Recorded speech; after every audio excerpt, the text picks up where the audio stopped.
watch that. It feels like yesterday when you see that video every time, even almost 10 years later as we watch that. And today, there's still new evidence coming to light. And this evidence is that Iran may have known about the September 11th attacks in advance.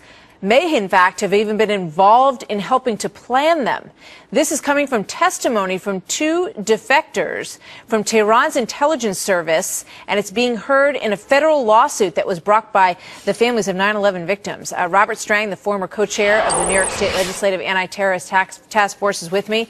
He is the CEO of Investigative Management. Bob, welcome. Always good to have you here. Martha. Good to be here. What do you think of that? I mean, what do you think of that revelation? Think it's true? This is something that the 9/11 task force, our task force in New York, everyone has looked at for years. There's never been the kind of proof or evidence that we needed. We know that, that the Hezbollah, that different terrorist organizations, both in Iran and Iraq and Afghanistan, had worked together prior to 2001. We don't know specifically whether or not they planned the attack on the World Trade Center, and that's always been the loose piece of evidence. But it seems now with this particular lawsuit that perhaps these two major spies who had worked in Iran have turned the corner here and might be providing evidence to give us that information that we needed. Do we know anything about the specifics of what they're saying about the connection? We don't, but you've got to remember that they lie, because we've had other cases in Afghanistan where top officials lie just because they want to change the government, they want to do different things. So it's always very difficult for us to figure out whether or not they're even telling the truth or not. One of the big sort of barriers to believing that initially was always the religious differences. Obviously Iran is a largely Shiite country, almost completely Shiite country, and Al Qaeda is a Sunni organization. Their radicalism in that sense is at odds in some ways. Right, and then throw in the Hezbollah connection with Iran, throw in the Hamas connection.